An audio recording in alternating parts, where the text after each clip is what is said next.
My fellow Americans. Well, I'm not a crook. I've earned everything I've got. A man holds in his mortal hand the power to abolish all forms of human poverty and all forms of human life. It's one small step for man, one giant leap for mankind. One day live in a nation where they will not be judged by the color of their skin, but by the content of their character. He says, "Now I am become death, the destroyer of worlds." I suppose we all thought that. This article is from Popular Mechanics. It's called Lucid Dreaming Isn't Sleep or Wakefulness. It's a new state of consciousness, studies scientists find. I feel like this is old news, though. After analyzing many previous studies on lucid dreaming, researchers have defined it as a state that differs significantly from both REM sleep and wakefulness. The awareness of dreaming during a lucid dream is now thought to come from shifts in brainwave activity undergone by several parts of the brain, including the right central lobe, parietal lobe, and precuneus. Lucid dreams are also found to have effects similar to psychedelics like LSD. I don't know. The LSD and psychedelics that I've taken have not caused, like, lucid dreaming. Very different thing. I feel like dreaming is like tripping in general. Dreaming is. See, I don't find that dreaming is like tripping. To me, dreaming is too vivid to be like tripping. What? Yeah. I feel, yeah, to Really? me, dreaming is too real to be like tripping. Like when I'm tripping, I have a pretty grounded feeling about that, what's happening. In reality, essentially. Like you're living your normal Yeah, life. it may be. You never dream about crazy things happening? Oh, yeah, I've dreamed about crazy things happening, but they've all felt real. They've never felt, if anything, it They felt, still feel real. it felt more. I'm not saying they don't feel real. Well, I'm saying like they feel more like delusions or like a psychosis than like tripping. Tripping just feels like you're just putting on sunglasses that are making the world like feel different and making your head think a little differently. I know that's a really basic way to describe tripping, but that's just kind of what the feeling that I get when I take it. That's what acid is like. See, mushrooms. If you ask me. Well, see, acid to me is kind of like that, and I actually like that about it. But mushrooms to me are more emotional, so I feel that same way, Yeah. but I just get a little more emotional about it, which can be like, you know, good or bad. But I don't know. I've been stabbed in my ribs in a dream while I was trying to get away. I don't know if I've ever been harmed like that in a dream or like felt like I've been harmed. You know what's funny though? I've tried to punch in dreams, like to defend myself from being attacked. And what ended up happening is like I end up like throwing slow motion punches like I can't punch at all. Wow. Yeah. You've never done dream parkour? No, I have. That's the thing is what's weird is, all right, so here's a weird thing. When I'm fighting a person in a dream, I tend to, like, I can't, like, move my arms or anything like that. If I'm fighting, like, a robot or, like, some kind of, like, weird thing, I'm able to, like, grab weapons and, like, defend myself and do all kinds of crazy shit. Like, I had this dream when I was in high school, and this was, like, one of the most vivid lucid dreams that I had, because I remember I woke up and I was like, you know, I could still, like, you know, I could still go back to sleep. I didn't end up sleeping, but I ended up dreaming, and I remember I was in this warehouse with a bunch of, like, iRobot type robots coming into the warehouse trying to attack me, and I was in a bouncy house, and I was trying to defend the bouncy house castle from all these robots trying to attack me, and every time I would hit them, it was almost like I could see myself in third person, and, like, all of the metal bits would like launch off the robot and like fling towards the screen like 3D. It was pretty cool. But like that, to me, that's not like tripping. To me, tripping is like, it's first person. Like I've never had like an out of body experience. The only thing I've ever had that's like close to that is like one day, like when I was tripping like really hard, like I'll have closed eyed visuals, which I think is the closest thing to a dream. But even then, I don't feel like I'm out of myself. I feel like myself transforms in that state. Like I remember I told you I took 17 of the Hawaiian baby wood rose seeds. So when I did that night, I ended up curling up like in my bed and just kind of like and curling up in a blanket. And I remember closing my eyes, and I didn't feel like I wasn't myself. Like, I never felt like it was a dream, but I felt like I was becoming other things. Like, I felt like I was becoming, like, this is gonna sound crazy. It felt like I was becoming shapes and, like, different things in, like, the ether of, like, empty space. And that I was just in this empty, just, like, void. And I was becoming all these different, like, neon shapes. And that was the only thing that I could see. Or maybe I wasn't even becoming them, or that's just what I was seeing in front of me. But it felt like I wasn't there, but my eyes were there and I was watching. But, like, that's, to me, that's, like, I can describe dreams pretty basically, even if they don't make any sense to me. You know what I'm saying? Yeah. Like, to me, dreams are like I can almost, I can't, even if I don't make sense of them, I can almost grasp it at like, okay, this is that, or this is that. You know what I mean? There's times where I'm tripping, where, like, I'm so confused as to what's happening that even after I come out of it and I kind of look at it from, like, a perspective, like a new perspective of, like, this happened in this way, I still don't fully grasp, like, the nature. It, like, almost feels like, what's the word? Like, supernatural. Whereas dreams don't feel as supernatural. They feel more natural. Like they feel like a naturally involved thing that has sometimes a tinge of supernatural to it. Like, when I tell you about, like, the dreams that I have where I see, like, pictures, and later on I'll see that exact scenario. I never feel like that's a supernatural thing when it happens. Like, later on, I'll think in my head, like, "Ooh, that was weird and creepy," and, like, I can't explain that. But to me, it never feels like above the norm. It never gives me, like, goosebumps. You know what I mean? I know what you mean, but when I dream, it's trippy. I don't know. Some of the trippier dreams that I had were more as a kid.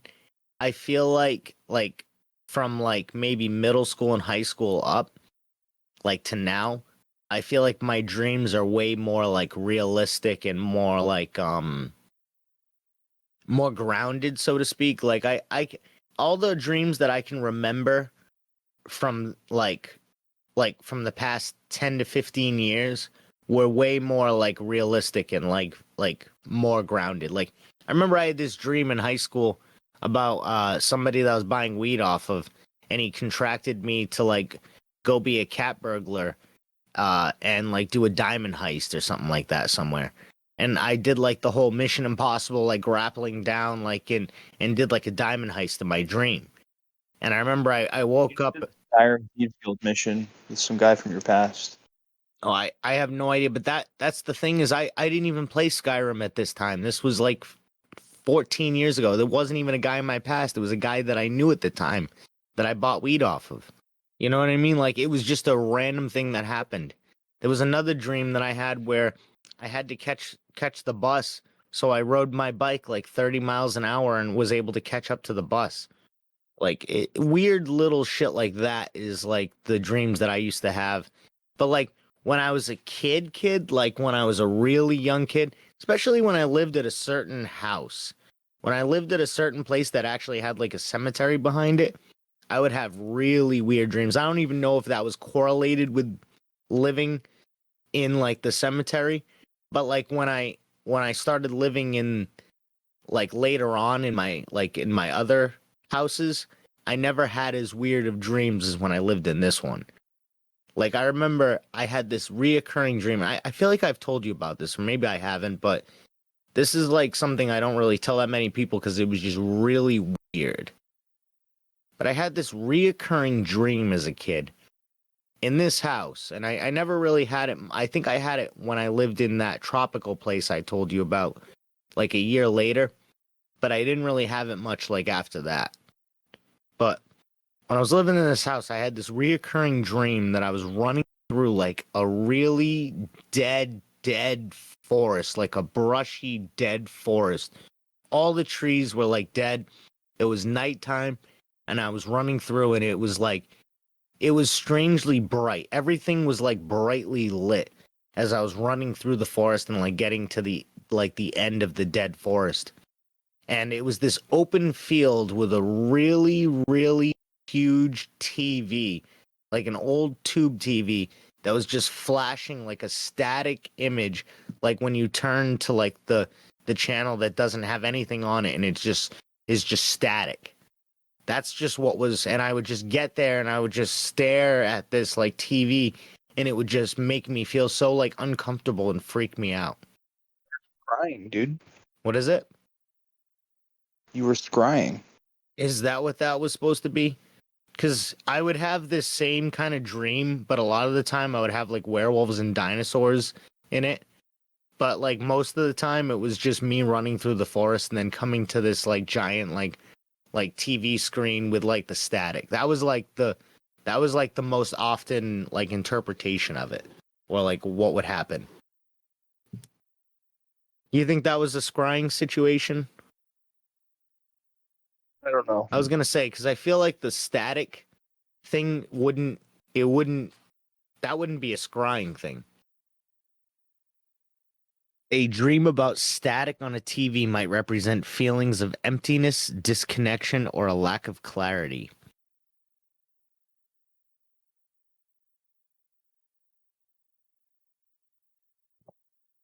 What dreams about levitating and parkour are? I'll just do them one at a time. Dreams of levitating often symbolize a desire for freedom, escape, or a heightened sense of control. That sounds like you.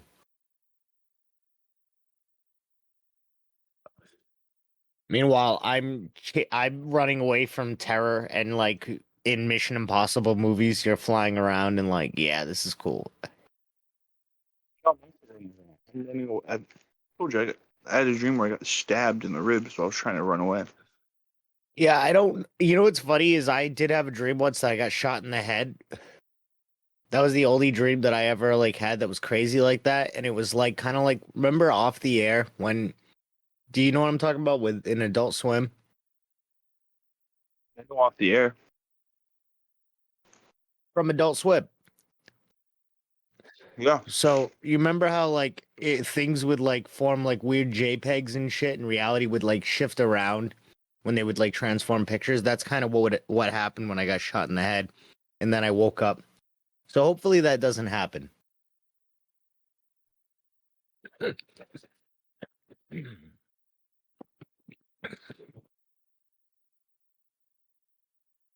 All right. Cool. I have a dream like that where pretty much like right at the end of your dream, like something happens that wakes you up, and then that thing that wakes you up is like, it's like there is something waking you up that your dream represented, but it led up to that happening. So one of the other dreams that I would get a lot as a kid, which is kind of funny, is because I had an intense fear of heights. Is I would have a dream that I was on a coaster, but a lot of the time, in the dream, I would fall off the roller coaster and I would land on the ground and I would smack and hit the pavement, and I would wake up. Yeah, and I would wake up on the floor of like my room. So I actually would hit the ground as I was falling off of the roller coaster.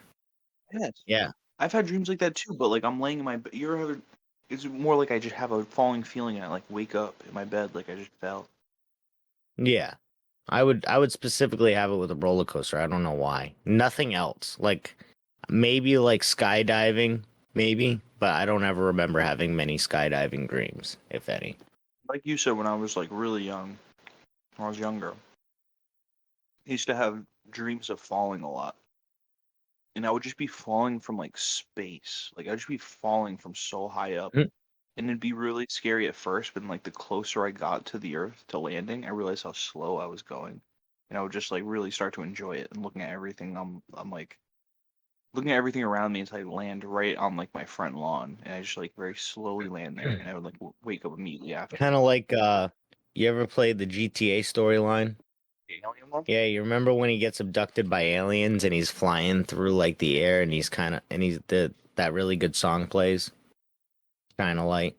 Well, I had like flying dreams. These were like falling dreams. I mean, I guess you were kind of falling in that too. I guess, like I'm saying, like if I've had falling dreams, it was that roller coaster one, and maybe like some what do you call it type dreams, like some skydiving. But I don't ever remember having that.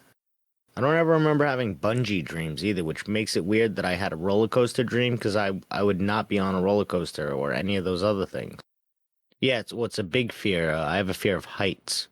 So it makes sense that it would just put you on something scary like that. Yeah, something fast, scary, whipping around, tall. Let me ask you something. On the subject of lucid dreaming and stuff, what is your view on Oneirogens? That's like herbs that can, that can make you like dream and like cause dreams and shit. I've never tried them. So I've actually tried them a few times, and genuinely, I think they work. And honestly, it can be kind of weird. And I feel like this shit grows like everywhere, mugwort. They say that all you have to do in order to utilize this stuff, it's either mugwort or wormwood. It's the stuff that they put in absinthe back in the day in order to I guess make it like extra special. I guess if you were to drink tea or smoke either mugwort, I probably wouldn't smoke wormwood because it's more of like a tree type substance. But if you were to smoke or drink tea of those two substances, what they do is they like cause an intense like dream reaction. And I remember when I was living in a camper at one point, and I was getting into like all these like different like I had all these mason jars full of like different teas and different like herbs that I was trying out because I wanted to like try out like different weird shit. And I remember I had mugwort, and I for the first couple times I smoked it, and then like the third time I think I smoked it and drank tea. And when I smoked it, it had like kind of like just like a sedating happy effect. But when I smoked it and I drank it as tea, it gave me this feeling of like when I went to bed, like I was being sucked to sleep. Like the way I would describe it to people is it feels like you're being sucked into like the sleep realm, and it just feels wild. So like fast forward a few years, and I didn't really have, I think I had like a few like kind of weird, like vivid artsy dreams when I smoked and drank the wormwood, the mugwort, but I didn't have, I didn't have anything like too crazy. But fast forward like a couple of years later, and I'm back around here, and I basically find I still have some mugwort, and then I find something called white lotus, which is supposed to like affect dreams, or no, blue lotus, which is supposed to like affect dreams and stuff like that. So I take the blue lotus and I take the mugwort and I mix it together in a tea, and then I take a little bit of the You found a lotus flower? no, I ordered Blue Lotus dry leaf online. You can find Blue Lotus like dry leaf online. I also have White Lotus too, dry leaf, which I add to like some of the soaps. Blue Lotus, when I tried it, I drank it, I smoked it, and I drank and smoked the mugwort, and I put a pack of like kind of like a tea bag pack, like what people use like to put like tea bags in. I put like a big pack of that filled with mugwort in my pillowcase because they say that's what you're supposed to do in order to like inhale the like fumes like during the night from the mugwort. Like they say you should do that.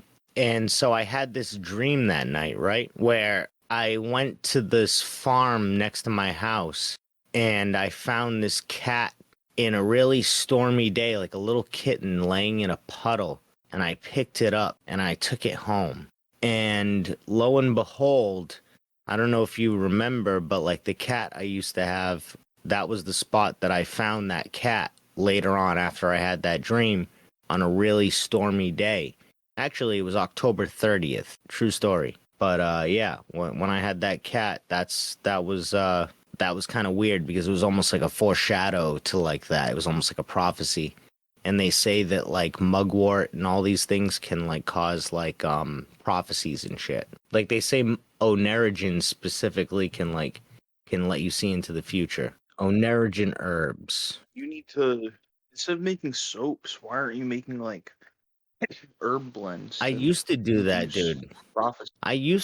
I not to induce prophecies, but I used to make herb blends all the time. I used to have an herb blend of valerian root, mugwort, and chamomile, and that was my sleepy time tea. It was my intense sleepy time tea. Because if you took it, you literally had to struggle to stay awake. It was crazy. Shit like that. I don't know. Teas are great, and I love to get into them, and I would probably get into them again specifically for the like these kind of teas, like the dream teas. Like this is one that I never got into that I always wanted to. It's called Kalia Zakakatiki. It's basically I think it's some kind of Mexican flower if I'm not mistaken, and it's pretty cool. But like there's a lot of Oneirogens really. But the one that I've messed around with the most has been mugwort. I think that they say like that's like a witchy kind of one. It says what is it? Sounds like a witchy one. Yeah. Let's see. Oneros meaning dream and gen to create, a substance or other stimulus which produces or enhances dreamlike states of consciousness. This is characterized by an immense dream state similar to REM sleep, which can range from realistic to alien or abstract. Many dream enhancing plants, such as the dream herb, Kaliazakakatiki, and the African dream herb, Entata reedi, as well as hallucinogenic diviner sage, Salvia divinorum. Never tried that. Always been interested, but seems like it would be kind of nuts. Have been used for thousands of years in a form of divination through dreams called oneiromancy. Actually, I shouldn't say I never tried that. I did try dry leaf salvia, and it barely did anything for me. But I don't think I got it to the right temperature. Divination through dreams called oneiromancy, in which practitioners seek to receive psychic or prophetic information during dream states. So maybe I did receive like an actual like prophetic like vision during that dream state. Neuromancy sounds so cool. It really does. That's something that I could get into because like that's something that seems like plausible and interesting. I don't know. Like you're channeling like some kind of wavelength. The term oneirogen commonly describes a wide array of psychoactive plants and chemicals ranging from normal dream enhancers to intense dissociative or delirium drugs. I think what they mean by dissociative delirium drugs, they're talking about like Amanita muscaria or possibly Datura stramonium. But let's find out. Kaliazakatiki has been traditionally used in Central America as a believed way to potentiate lucid dreams and to perform dream divination. It promote dreams vivid to senses, sight, scent, hearing, touch, taste, and may be taken as a tea or smoked. The Entata reedi, the African dream bean, mugwort, see Artemisia douglasiana, and Selene undulata, also known as Selene capensis or African dream root, is used by the Xhosa people of South Africa to induce lucid dreams. It is found to contain bee carbolines and ibogaine. Well, ibogaine makes sense. Here's a list of possible ones. California mugwort. Some amphetamines can create psychotic episodes, which may be defined as bursts of dream activity erupting and spontaneously into waking states. I don't think that counts, but if, that's what they want to go with it. Wild red asparagus root may promote dreams that involve flying. Hey, there you go. Atropa belladonna contains atropine, hyoscine, and scopolamine. Yeah, I wouldn't mess with that. Atropine, not a good idea. But here's a really interesting little tidbit and fact about atropine that I've remembered for a long time, which I don't know why, but I just think it's kind of cool. Back in the Egyptian times, so atropine is the main thing that's present in a lot of the deadly nightshade plants. Atropine and scopolamine specifically. And atropine you can get from the berries of the deadly nightshade plant specifically. What they used to use this for in Egypt is women would take it, actually drip the juice on their eyes because it would have a pupil dilation effect. So they would use it as like a beauty effect. Isn't that crazy? Yeah, that's pretty. Isn't that? But a lot of people would like overdose and shit on it because again, it's deadly nightshade. It's like poisonous. Crazy shit. Datura. A lot of plants in the Datura family allegedly have magical and interesting properties of like dreams and stuff like that, but I would not mess with it. Like most datura plants that you can find have an incredibly high overdose rate. So like datura stramonium grow. Whoa. Yeah, oh yeah, oh yeah. So datura stramonium grows in fields and farms and stuff like that. You can find it everywhere, like all over the place. And if you take it, there's actually I want to say a quick story going back in the day. I think it was Jamestown. If you take just the datura stramonium and you smoke the leaves, you have an 80% overdose rate where you could have like heart palpitations and like issues. Yeesh. Yeah, not good. Back in the day, there was Jamestown, obviously, and what they did was they went out to gather plants for a salad because they were getting kind of like scarce on like food and shit. So when they went out to like gather wild plants for a salad, they came upon datura stramonium and they had no idea what it was. They all ate it. Yeah, exact. Well, three of them. So three of them ate it, and it said that they had like a psychotic episode for like, I think it was like 3 days to a week. And they said they like stripped naked and were like running around acting like children and were like babbling incoherently. Oh. Oh yeah, crazy shit. A lot of fun stuff. Another main ingredient in cough syrup can cause lucid dreams. Dimethyltryptamine can trigger intensely vivid and spiritually charged dream states.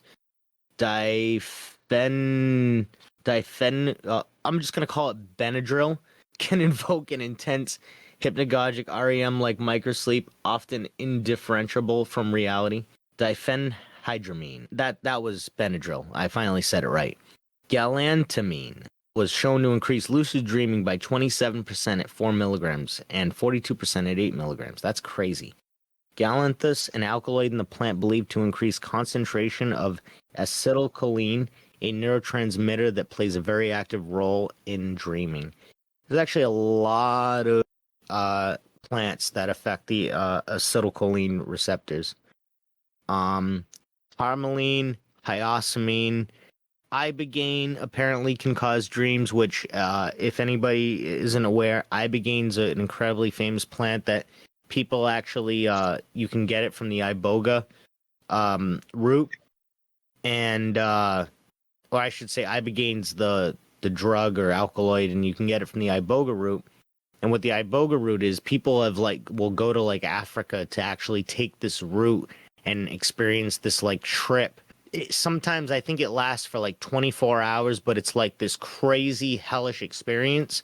And a lot of people that go and actually like trip and take this will actually come out of it and like not have like addictions afterwards. Like a lot of people will go into this and like have like a heroin addiction or like a tobacco addiction even, or like alcohol addiction, and they'll come out of it like with like almost like a refurbished like way of life. Like they don't need the addiction anymore. It's crazy, dude.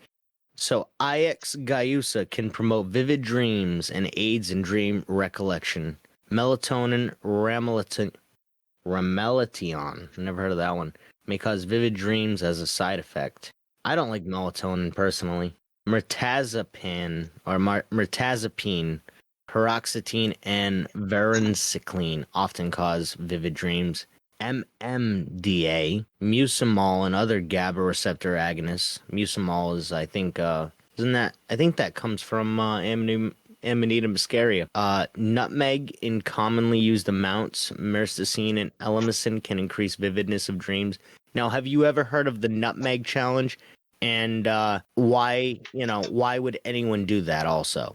As a challenge, I've always heard that if you smoked enough of nutmeg, it would get you high. Maybe, but actually, if you eat enough nutmeg, it actually gets you high. But here's the crazy, crazy thing about it. A lot of people, you have to like take a lot of nutmeg. You have to eat like literally like tablespoons of nutmeg. What happens is you get this, it's almost like a weed high, where it starts off like everything's kind of just weird and like kind of dreamlike a little bit. But then it like goes into like, people have reported that they get like teleported to hell and talk to demons. Like that's how nutmeg, like that's a common nutmeg trip, is that people are actually like in hell and everything's on fire and that they talk to demons, which is kind of wild. And then here's the water lily. Dried flowers may be smoked or rhizomes eaten to promote vivid dreams. If you want, I can give you some water lily, some white. I have literally over a pound of it, and I don't really use it much. I want the stuff that's gonna give me lucid dreams, not just vivid, but lucid dreams, but also prophetic dreams. A lot of the thing. Oh well, I'll give you. I was thinking about ordering some mugwort, so I'll split some mugwort with you. Hell yeah. A lot of things that cause lucid dreaming, besides mugwort, is like serious like drug, like crazy drug shit, like opioids, fucking like here's the thing. A lot of the time, like the herbs will affect like more of like sleeping and less lucid dream. I think mugwort's one of the few that specifically affects lucid dreaming. But here's a quick list of hallucinogenic oneirogens. Iboga or ibogaine, psilocybin. I don't understand that one. I don't think I've ever had any crazy dreams on psilocybin, but I've smoked a lot of weed every time I've taken shrooms, so maybe that's why. Salvia and other kappa receptor agonists. So I guess potentially kava would be considered a maybe to affect dreams. I'm pretty sure that's a kappa receptor agonist. That's a famous like Hawaiian herbal drink, kava. I've tried it like once. I think I actually tried it wrong because you're supposed to drink it in cold tea, and I drank it in hot tea. But it still felt like pretty nice and relaxing. It kind of has like you know what's really good about all these like herbal teas is they tend to have like a strong serotonin feel about them. I don't even know how to describe it other than that. Like you feel comfortable, you feel relaxed, you feel happy, you feel like peaceful, that like zen. And it's not even just like green tea, it's like a lot of different teas just tend to like push you into like just a more zen feel. And it's not even like just because you're drinking hot water. It's literally like the alkaloids in the tea are drugging you up to make you feel more zen. It's great. Yeah, I want some of that. Here's one that I have that you don't want. And the only reason why you don't want it, I mean, it doesn't seem like it's a lucid dream thing either, but it's also one of the most disgusting herbs I've ever had in my entire life. It's called valerian root. And it's probably one of the smelliest, most disgusting things I've ever drank and smelled ever. I'm familiar with it. So you've smelled it before then? My mom was heavily into this stuff, and she told me to check it out because she knew it smelled horrible. Haha, check this out. That's funny. And that was like throughout my early childhood, we'd always joke like, "Wow, that smells horrible. It smells like." A little, yeah. To me, valerian root kind of smells like a dirty sock that's just been up in an attic for a while. Awful. Yeah, it's gross. It's got the worst terpenes. It does. But you know what though? When you drink valerian root, it gives you such a cool buzz. I've described it as like taking mushrooms, like vibes wise, but without the like tripping.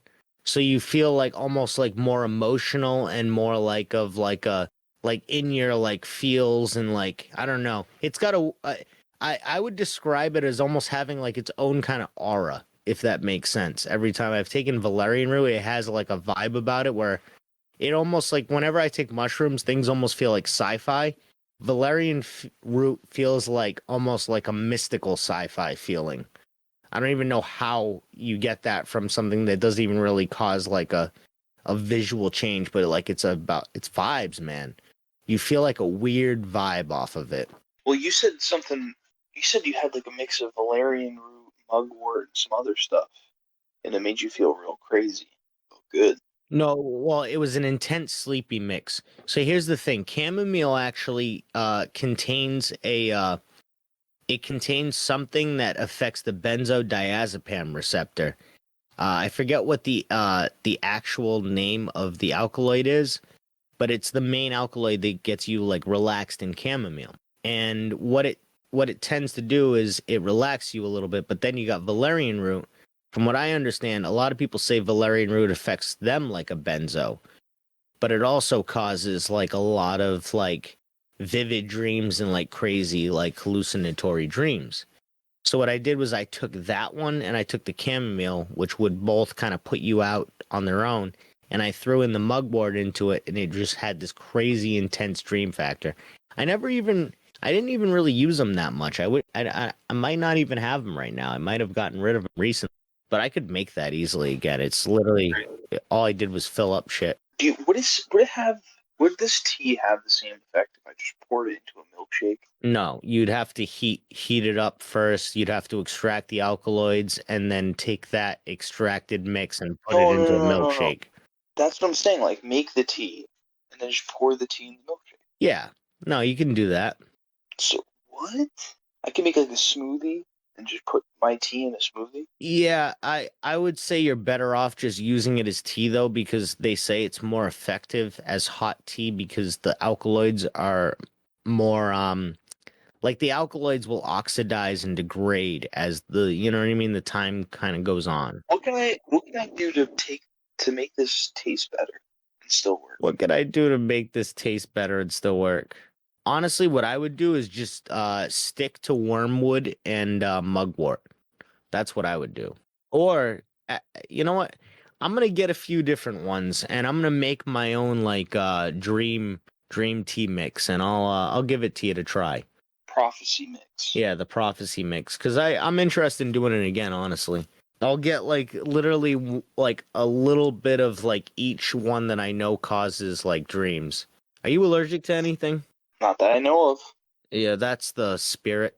This fucking episode ends up in a police report because you have to like read off the list of things that I allegedly put in the fucking tea mix.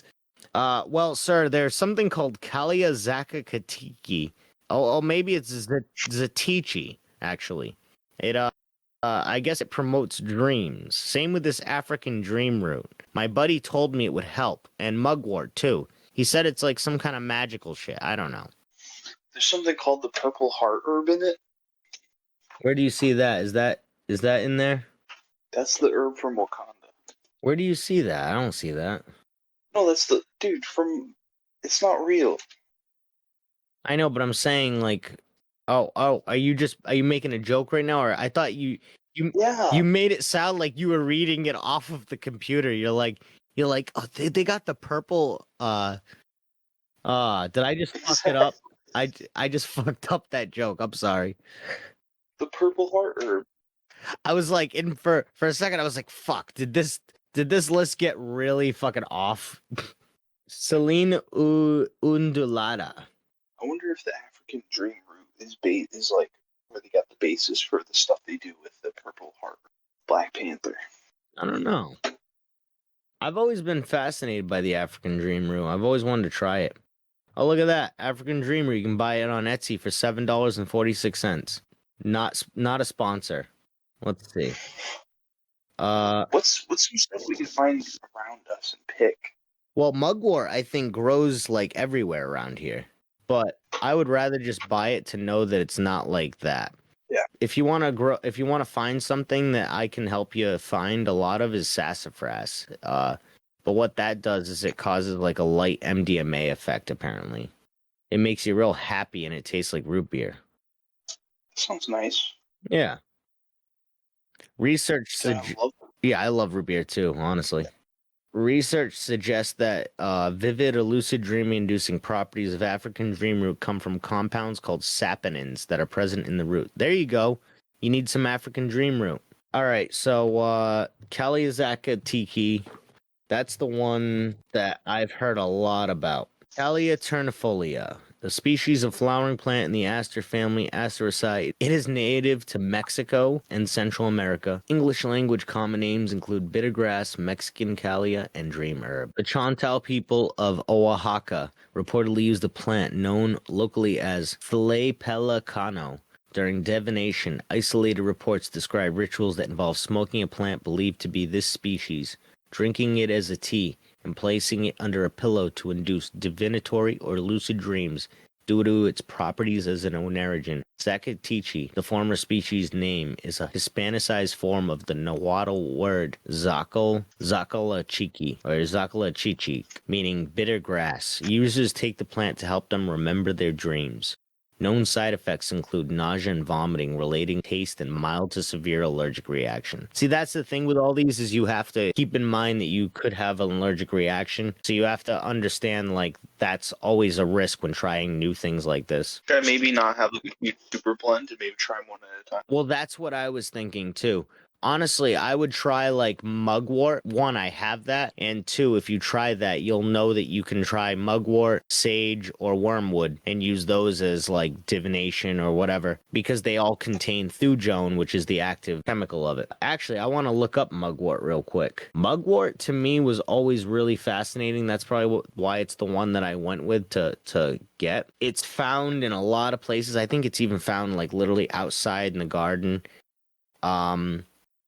In Europe, mugwort often refers to the species Artemisia vulgaris, or common mugwort. It is used for the leaf, which is specifically in the practice of moxibustion. What is that? A moxibustion is a traditional Chinese medicine therapy which consists of burning dried mugwort on particular points on the body. It plays an important role in the traditional medical systems of China, Japan, Korea, Vietnam, and Mongolia. That's cool. Artemisia princeps is a mugwort known as in Korea as susuk and in Japan as yamoji. While other species are sometimes referred to by more specific common names, they may be simply called mugwort in many contexts. As you can probably tell, I got really into herbs when I was living up north. I got really into like the idea of like a backyard pharmacy and like all these plants doing like different things. I was really into the idea of like the shadow effect too, with like weed and like that all these terpenes and like all these chemicals and active ingredients will go into like the plant's effects, right, on the body and yada yada. So I kind of studied the shit out of that. I was fascinated by that, but I was also fascinated in a lot of the other plants and stuff like that. And one of the stories that I read, that I remember, I read about mugwort specifically. And it was back when the Romans, I forgot where they were going. They might even in this actual like page, but they said the Romans were marching, and in order to keep marching and going and like not stop, they would take mugwort. They would clip it off of like bushes nearby, and they would slip it into their shoes because it would actually like counteract, like would cause like sedating properties. So it would counteract any of the exhaustion that they were feeling in their feet or like any like soreness, which is kind of wild. So they were able to like march further and faster because of the fact that they weren't as sore. Awesome. Yeah. So the uses of mugwort has been seen in continuous use in many cultures throughout the world as a medicinal, spiritual, and culinary ingredient since at least the Iron Age. In contemporary culture, mugwort is commonly found in foods and drinks and remains in common ingredients in Chinese, Japanese, and Korean traditional medicine, where the leaves are used directly as a food or to obtain oil extracts, tinctures, or burned in what is called moxibustion. The mugwort plant has been used as an antithelminthic, so it is sometimes confused with wormwood. What does antithelminthic mean? Anthelminthic, not anti. Anthelminthic are a group of anti-parasitic drugs that expel parasitic worms and other internal parasites from the body by either stunning or killing them. Yep. That's why it's called wormwood. Exactly. Well, exactly. That's why it's called wormwood. The downy hairs on the underside of the leaves can be scraped off and used effective as tinder. Mugwort has also been described therapeutically to relieve sleeplessness and menstrual cramps and also to treat malaria. You know what's funny about the relieve sleeplessness is I really noticed. Remember I told you that when I drank mugwort on its own and I smoked it, it felt like I was being sucked into the sleep realm. Like it didn't necessarily feel like I was being like sucked into like a dream or anything. It literally felt like I was being pulled into my sleep. Like my entire soul was being sucked into the sleep. It was crazy. So it works really well for that. Germany, Japan, India, Korea. All right, so it does contain thujone, which is considered a neurotoxin, which is also present in sage. Scary. But it's one of those things. I mean, if you burn sage or you do anything like that, you're gonna get thujone in you anyways. Really? Yeah. There's thujone in sage, there's thujone in absinthe, because all these things are made with sage. Sage has the most thujone, and then mugwort and wormwood, I think, has the least amount. If you drink, We burn so much sage. well, I was gonna say if you drink sage tea too, same thing, or if you put sage in food. But it's not. I mean, I used to not drink this all the time, but like I used to like, you know what I mean, do it here and there, and I never really. I don't think. I mean, I guess you wouldn't know, right? But I didn't really get any effects that I could notice. But I also think that you'd have to be like somebody that like did this like every day all the time, that was constantly trying to do that. If you're somebody who's like me, I want to like just I want to drink the tea, smoke it every now and then have like a packet in my pillowcase, so that like even if I don't ingest it, I can still like smell it and then possibly get that effect. You know what I mean? Uses in the Middle Ages, mugwort was called Singulum Sancti Johannes. Is believed the first century preacher John the Baptist wore a girdle made from the plant. According to Grieve, mugwort was believed to protect travelers from exhaustion, heat stroke, and wild animals. It was worn on John's Eve to gain security from evil spirits. That's another thing, is they say that mugwort can protect against evil spirits. It's used in like witchcraft and shit like that. Before the introduction of hops in the beer making process, Artemisia vulgaris was once commonly used in England as the flavoring agent. That would be a weird flavoring agent. Dried mugwort flowers were added to malt liquor, and this was added to the beer. Mugwort has been used as one of the traditional flavoring and bittering agents of root ales, a type of unhopped fermented grain beverage in Vietnam as well. That's cool. Mugwort is used in cooking as an aromatic herb. In China, the crunchy stalks of young shoots of A. vulgaris are seasonal vegetable, often used in stir fries. In Nepal, the plant is used as an offering to the gods for cleansing the environment by sweeping floors or hanging a bundle outside the home, as incense and also as a medicinal plant. The dried leaves can be smoked or used to make a tea, promote lucid dreaming. This supposed oneirogenic process is reported to be due to the thujone contained in the plant. Historically, Artemisia vulgaris was referred to as the mother of herbs during the Middle Ages. I probably would have gotten along with those guys in the Middle Ages then. I like mugwort, and has been widely used in the traditional Chinese, European, and Hindu medicine.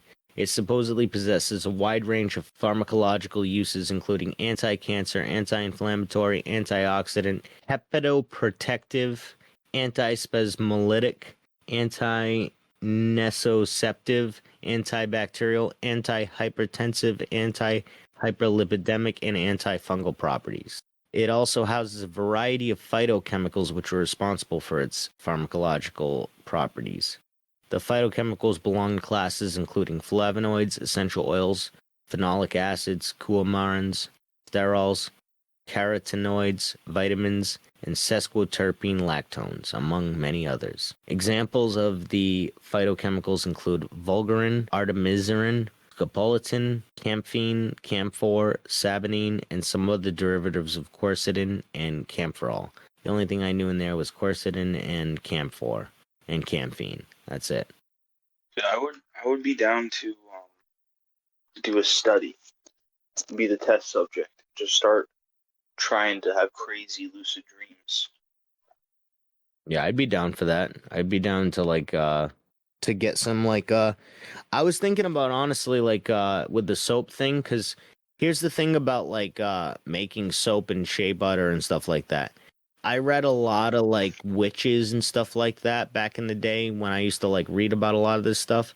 A lot of witches would take a lot of these herbs, even like deuterostramonium, and they would but specifically like mugwort or like Caliazakatichi and like all these other herbs, and they would put them in soap and they would use them. And if you put them in like say like your armpits and like all these like gland areas or whatever, what they do is they actually like the alkaloids will seep in and you're able to intake it that way. And then what they would do is they would have like mugwort in their pillow So they would have it like double ways, so they would get like a double dose, so to speak. I'm thinking about doing it like that. Like if I take a shower before bed, like have like a mugwort soap that I use specifically.